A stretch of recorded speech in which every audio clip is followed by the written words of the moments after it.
How's that for a slice of fried gold? Yeah, boy!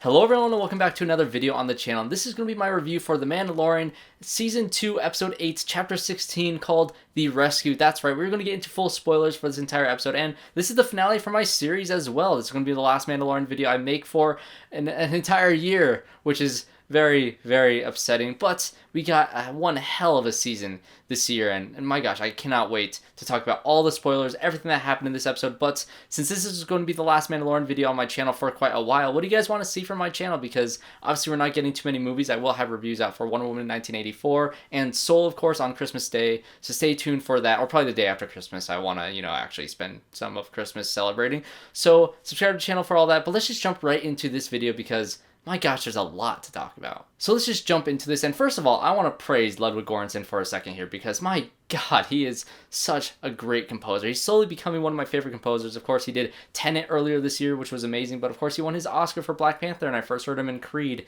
And then all his work in season 1 of this show, and now of this season. He is excellent. This show would not be the same without the music, and I keep on forgetting to mention him in all these reviews that I've been doing, but I have to praise him for a second before I get into, of course, what everybody wants to talk about. The ending. No. We're going to save Luke for the end. We're going to save Luke for the end because, yes, he was in this episode. But let's just do a recap of the episode. So we start off with Mando and FENNEC and Boba Fett and that whole crew that they've kind of aggregated in the past couple of episodes. And they go to get Bo-Katan, of course. And then you got Sasha Banks in this episode as well, which she is a liar. She said on social media that she was not in any more episodes this season. But she is a bold-faced liar. She was definitely in this episode. But they get this crew together. All of these people. Boba Fett does not actually go on the raid of this Imperial ship. But, he's an integral part of them trying to break into it, which was a great sequence, a great space sequence, which you don't get too much of in this show, but you get him flying behind this this other Imperial cruiser which has a doctor on it. Of course, they need him for some information for them to be able to sneak onto the ship by basically flying directly into it, almost crashing into the ship, which is very tense. This episode, the tension in this episode was ramped up to an 11. It was very intense throughout the entire thing. But of course, they're able to get through onto that ship in that amazing scene, and then, this group of women that they have, just taking out all of these troopers was incredible. Them going across that bridge, taking out those stormtroopers, the Mandalorians flying down to the side and then popping back up to take out the troopers behind them. That was awesome. That entire sequence, the action in this episode was incredible, especially the action scene with Mando and the first Dark Trooper. That was probably one of my favorite action sequences that this show has had, besides maybe Ahsoka and Magistrate fight. That fight in that one episode, I think it was episode 6, was incredible. But this, Mando takes a beating in this episode by those Dark Troopers. He takes it hit after hit after hit, because this thing, he was just punching him in the face repeatedly, and his helmet was getting dented into the wall because, of course, how strong the Beskar steel is. So he's taking a beating from this thing, and you can tell how desperate he was to try to just lock them into that airlock and suck them out. But unfortunately, there's no person there, so they're able to fly back onto the ship later on, which I was a little disappointed at first. I was like, oh, that was an awesome fight with these Dark Troopers, but is that it? They just get sucked out into space like the alien in Alien? It's like, there's been a lot of Alien references, by the way, in this entire show, or this season for some reason, which is kind of strange. But yeah, they get sucked out of the airlock, and he defeats that one Dark Trooper barely, and he gets in that room with baby Grogu, and of course you have Giancarlo Esposito's character Moff Gideon holding the Darksaber up to baby Grogu, which is, again, like I said, tension in this episode ramped up like crazy. And this guy is such a great actor. He's so threatening in every single role that he has. His role in The Boys season 2, of course, Breaking Bad, and all these villain roles that you have. He's so good in this show, and I'm so glad they didn't kill him off by the end of it, because I do want to see a lot more Moff Gideon. And again, like when I reached the halfway point of the episode, I was going to say, okay, maybe this episode is not going to be as crazy and exciting as I wanted it to be. But obviously I was very wrong about that, because halfway through the episode, they got Moff Gideon taken care of. You got Mando wielding the Darksaber, which I'll get into that in a second here. But, he was able to fight him off, take him out with his Beskar steel spear that he gotten from a few episodes back as well in episode 6. So that fight was, again, another epic fight with Mando, because he's our main character, so it's great to see. A couple episodes we've had him kind of take the back seat a little bit, but we're getting full Din Djarin in this episode, which is amazing. And I also want to mention that this episode kind of takes a little bit from the original episode 9 script, which, you know, the opening scene of that movie, if you guys did not read that original script called Duel of the Fates, I highly recommend you guys take that and read it out, because the Darksaber actually is in that script. And so in the opening scene that they have Rey, Finn, Poe, and Rose all try to steal an entire Star Destroyer. And for the rest of that movie, you have Leia on the bridge of a Star Destroyer flying around. Like, how great is that? How great is that they're taking over an Imperial ship? And hopefully next season, now you have Mando. You know, his ship was blown up earlier in the season, but now he has an Imperial starship. Like, oh my gosh, I really hope that next season is all about taking back Mandalore. That is what I hope for the rest of this season, obviously because we have other events that happen towards the end of the episode.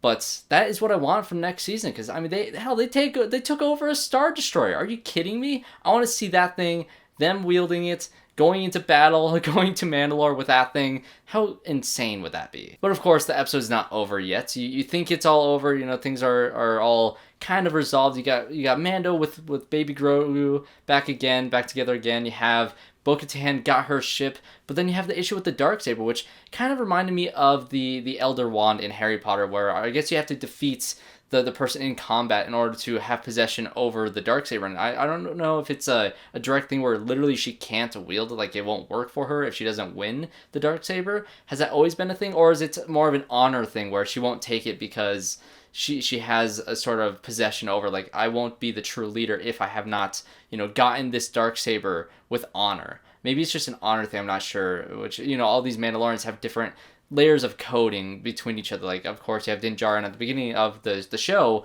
you know, having that, you know, I will never take off my mask from any other people because that's part of my religion. And so you found out earlier in this season that there's different areas of that, because obviously Bo-Katan is able to take off her mask and not worry about it because she's a less extreme version of this religion, this Mandalorian religion. And of course now you have this Darksaber thing. Is that part of that, or is it a literal, she literally can't use it and it won't let her use it unless she wins it? I'm kind of curious about that. Maybe you guys know in the comments if there's a wiki that you can read, or maybe that was introduced in Rebels, because I haven't seen all of Rebels, but I have seen all of the Clone Wars. I don't believe that was a thing in Clone Wars, but honestly, I could be wrong about that. But before they can possibly have a fight between Din Djarin and Bo-Katan, of course, these Dark Troopers fly back into the ship and they are punching through this door. These things are tough. These things are crazy, crazy threatening. And then you see a single X-Wing fly to the rescue. And at first I was like, okay, we're going to get the Republic. They're going to fly in to save the day. But then I think Gina Carano's character says, why would they only send one little tiny ship? And then my wheels started turning, and eventually I was like, there's no way. There's no way they're bringing in Luke this early into the episode, because there's still like 15 minutes left in the episode at this point. And so I'm freaking out. I'm completely going nuts at this point, which I'm sure every single person watching that episode at 1 a.m. in the morning was freaking out that you're seeing a single lone X-Wing fly into this Star Destroyer. And you're like, okay, hold on a second. And then you see the cloak walking through the ship, just a black cloak, and then you see the lightsaber strike, and you're all watching this on a security camera, and you get basically a full-on Rogue One Vader scene, but with Luke Skywalker taking out these Dark Troopers with his classic green lightsaber, the gloved hand, everything, the full thing. You can see him wiping out all these things left to right, front and center, and then you get to see Moff Gideon's face just turn sour because he was so cocky and so confident. You know, he had a blaster hidden away. He knew that he was going to be able to weasel his way out of there with a kid, but no, because we got Luke Skywalker taking over this place. And this is what I was saying in the beginning of the episode, that I was not expecting this at all. I thought maybe at the very end of the episode, you'd have, you know, the Jedi show up, maybe see, you know, the cloak from behind, you see a hand, or maybe it was somebody that Luke sent to get baby Grogu. If it wasn't him himself getting him, then maybe he sent, you know, the kid from that game that just came out, or maybe he sent, you know, another character or another Jedi to go retrieve Grogu for him. But no, we got Luke Skywalker. The only issue I had with bringing him back was I really wish they casted an actor for this role. Instead, you got a body double with some CGI de-aging, or I guess I don't really know. I'm not sure if it's like a deep fake thing or a de-aging thing that they did, or just a digital Luke is what they ended up settling on. And he didn't look amazing. Whenever he talked, it didn't work as well. And when you first saw him, just for the briefest moment, you're like, oh my gosh, whoever they cast looks exactly like him. Because, I mean, it does look very good. It does look very much like him, but it's not, you're still in that area of just, I'm not sure if that looks right. There's something off about him, and they haven't quite gotten the technology to recreate a human so perfectly, especially on a TV show budget. And so that part of it, I was a little bit let down on. I really wish they cast Sebastian Stan or some actor that just looked a lot like him, but I mean, it was Luke Skywalker, and the fight that you got to see with him taking out those Dark Troopers was all him hooded up, and so you still have that, but I just wish they cast an actor for it, because I'm okay with recasting actors, or especially if you're going to do a younger Luke. I really wish they went in that direction, because I think it just in general looks better, and I think you can sell it. But either way, you got a digital Luke coming in to retrieve Grogu, and another thing that I wasn't expecting is Mando giving Grogu to Luke and letting him walk away with him. I thought that connection that they formed throughout the season was an almost guarantee that, no matter what Jedi is going to come, Mando, Din Djarin has such an attachment to Grogu that at this point that there's no way he's going to give him up, but that's what happened at the end of this episode, and it's so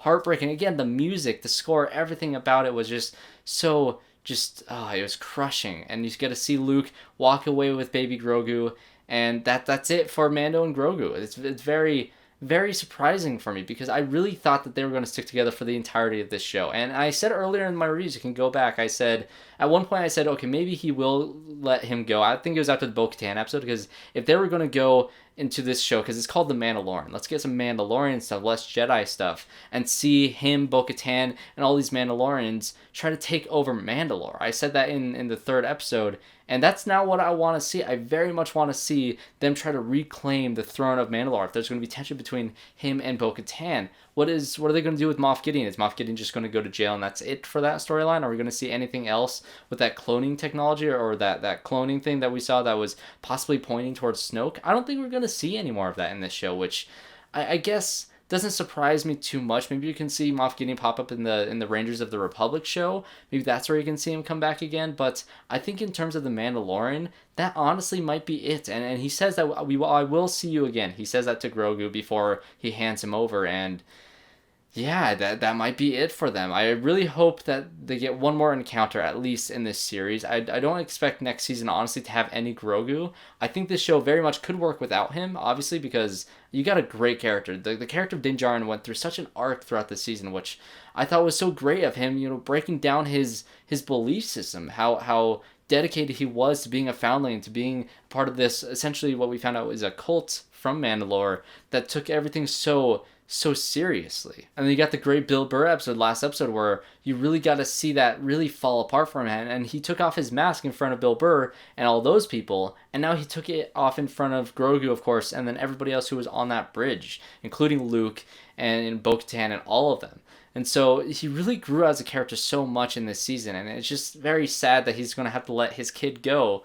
That's so heartbreaking, but I think in general, his arc throughout the season has been excellent. I think that's one thing that this season did so much better than the first one, which I think was arcs. Yes, he had all this fan servicey type stuff, all these characters pop up from the original trilogy, from the animated shows, from all different corners of the Star Wars universe, and you get all these different Easter eggs and all these great connections to the larger Star Wars universe, but you also got a really great character story with Din Djarin and with Baby Grogu, and this entire arc that they had throughout these 2 seasons, and it was very, very satisfying by the end of it. I really loved what they did in this show, and I do want to talk about the after credit scene as well, because yes, there was an after credit scene. I was kind of scrubbing through because I was really upset that there was no concept art at the end in the credits, because I use those for all my thumbnails. So what in the world am I going to do for my thumbnail for this video? Come on, Disney, I need the concept art.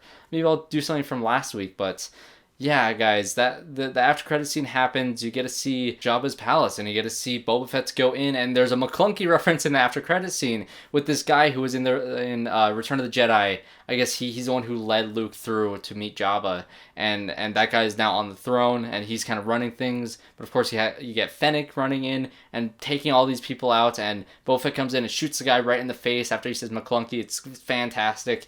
But he basically sits on the throne, and it says, I think, the Book of Boba Fett is the title of his show that's going to come out in 2021, which I was honestly a little surprised that they didn't announce that Boba Fett show in the Disney Investor Day, and I was happy about that because, you know, I didn't want there to be two Mandalorian shows playing at the same time, but I guess they did make it a point that Boba Fett technically is not a Mandalorian. He is the clone of a foundling, and so technically he doesn't have that right to that armor, I guess, that we thought he had. He had the right because it was his father's armor and it was passed down to him.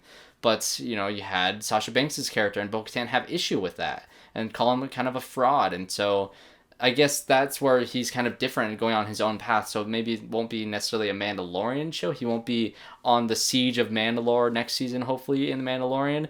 And of course, you're going to probably have a 4-way crossover between The Mandalorian, The Book of Boba Fett's, Rangers of the Republic, and then the Ahsoka show. Eventually, which that sounds awesome. Those 4 shows, that slate is incredible, but it does make me nervous that we're getting a Boba Fett show along with a Mandalorian show, because how similar are those going to be? But I'm happy for Temuera Morrison that he's getting to play Boba Fett and having an entire season and show with him, especially with Ming-Na Wen, because she was awesome in this season. And I love her as an actress, and from Agents of S.H.I.E.L.D., from all those things that she's done before. And it's great that she's getting a good role in this show too. But I've been talking about this for a while, guys. I probably definitely missed something. So comment down below all your guys' thoughts on this episode. How surprised are you that we got Luke in this episode? Like, I'm still kind of shocked about that. And what do you guys feel about, you know, giving away baby Grogu? Will we see him again next season? Probably not if I'm a betting man. So I don't know. I really hope that next season is the Siege of Mandalore. That sounds incredible to me. What's going to happen between Bo-Katan and Mandalorian? Let me know in the comments down below. I'm very, very excited for next year. Cannot wait to start back up this Mandalorian series because I've had so much fun talking about it. And I'm really excited for the behind the scenes gallery show that's coming out, I believe on Christmas Day is the first episode of that. So thanks guys for watching this video. Thanks guys for watching all my Mandalorian reviews. There's a playlist in the card up there and in the description and all those things. So watch all the reviews, subscribe to the channel, tell me what to do in my channel in the future, because I'm curious to see what all you guys think about that. I will be doing reviews similar to this for WandaVision as well. So that I will be doing in January. So subscribe, leave a like, do all the things, and I hope to see you all in my next one.